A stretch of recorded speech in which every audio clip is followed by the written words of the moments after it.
Soroco, sua mãe, sua filha, João Guimarães Rosa. Aquele carro parara na linha de resguardo.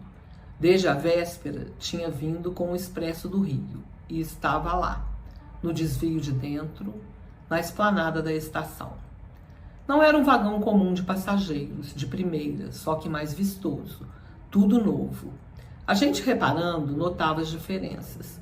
Assim repartido em dois, num dos cômodos, as janelas sendo de grades, feitas de cadeia para os presos. A gente sabia que com pouco ele ia rodar de volta, atrelado ao expresso, daí de baixo, fazendo parte da composição. Ia servir para levar duas mulheres, para longe, para sempre. O trem do sertão passava às 12h45. As muitas pessoas já estavam de ajuntamento, em beira do carro, para esperar.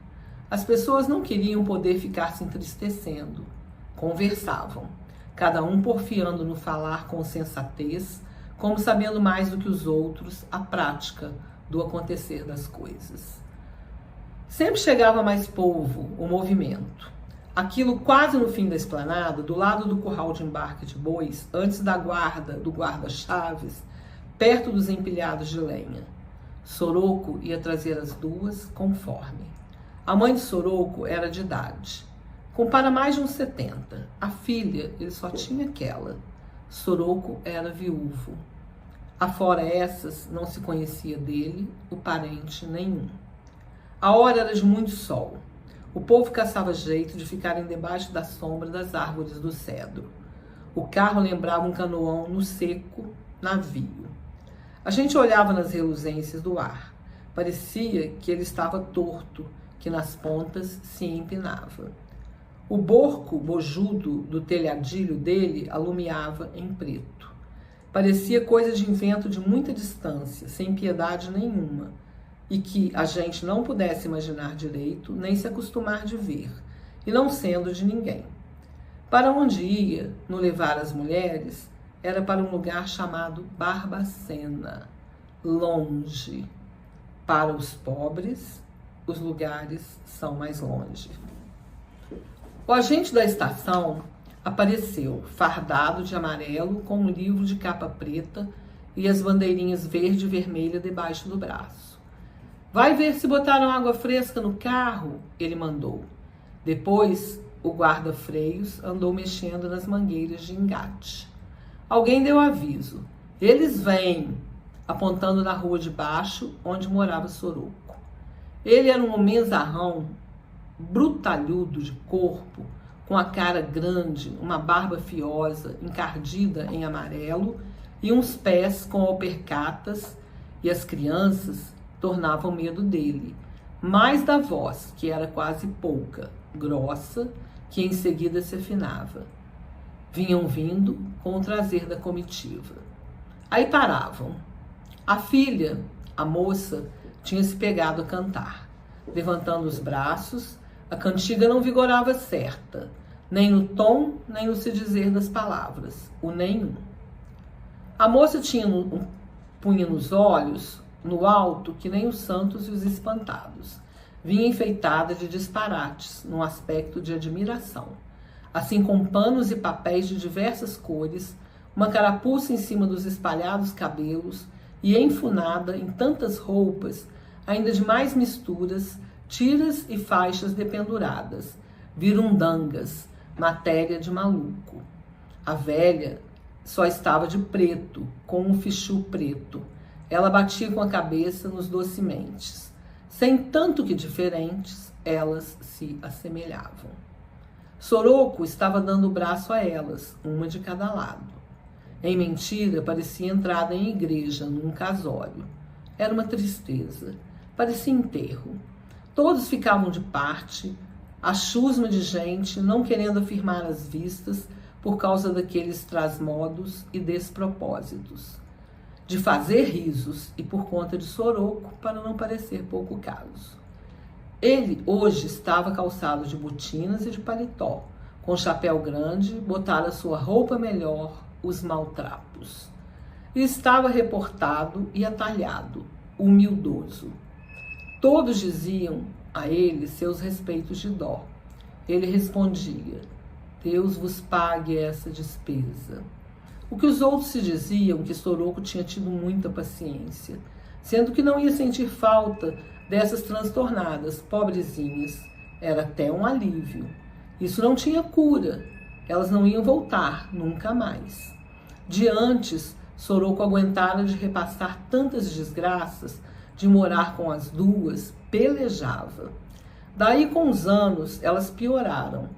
Ele não dava mais conta. Teve de chamar ajuda, que foi preciso. Tiveram que olhar em socorro dele, determinar de dar as providências de mercê. Quem pagava tudo era o governo, que tinha mandado o carro, por forma que, por força disso, agora iam remir com as duas em hospícios, ou se seguir. De repente, a velha se desapareceu do braço de Soroco. Foi se sentar no degrau da escadinha do carro. Ela não faz nada, seu agente. A voz de Soroco estava muito branda. Ela não acode quando a gente chama. A moça tornou a cantar virada para o povo e, ao ar, a cara dela era um repouso estatelado. Não queria dar-se em espetáculo, mas representava de outroras grandezas impossíveis. Mas a gente viu a velha olhar para ela com um encanto de pressentimento muito antigo, um amor extremoso. E principiando baixinho, mas depois puxando pela voz, ela pegou a cantar também, tomando o exemplo, a cantiga mesma da outra, que ninguém não entendia. Agora elas cantavam junto, não paravam de cantar.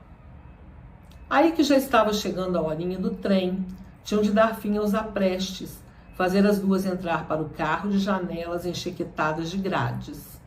Assim, num consumiço, sem despedida nenhuma, que elas nem haviam de poder entender. Nessa diligência, os que iam com elas, por bem fazer, na viagem comprida, eram o Nenego, despachado e animoso, e o José abençoado, pessoa de muita cautela. Estes serviam para ter mão nelas, em toda juntura. E subiam também no carro uns rapazinhos, carregando as trouxas e malas e as coisas de comer, muitas, que não iam fazer míngua, os embrulhos de pão. Por derradeiro, o Nenego ainda se apareceu na plataforma para os gestos de que tudo ia em ordem. Elas não haviam de dar trabalho.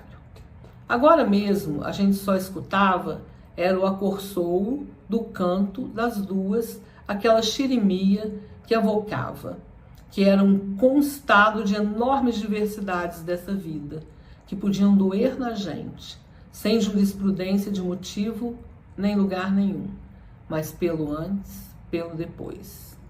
Soroco.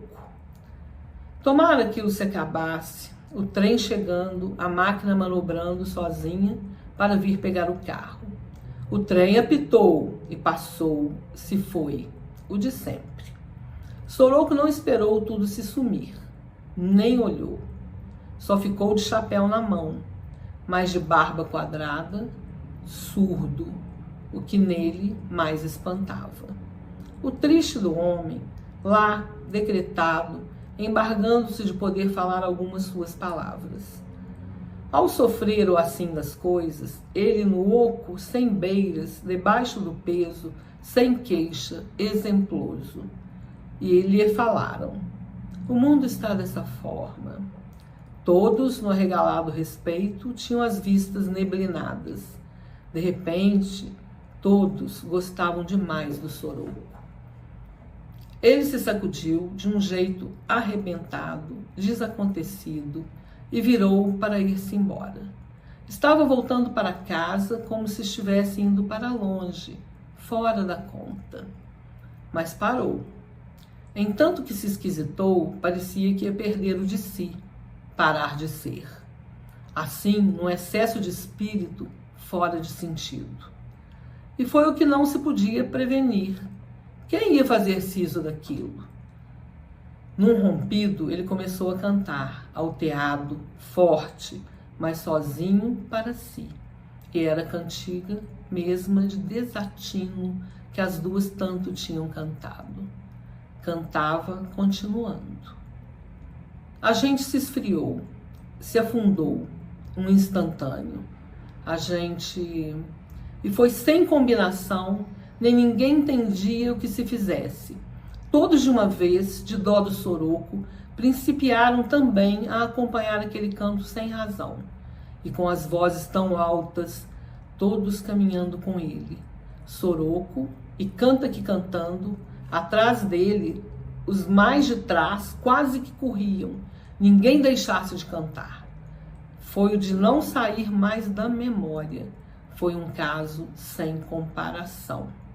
A gente estava levando agora o Soroco para a casa dele, de verdade. A gente, com ele, ia até onde que ia aquela cantiga.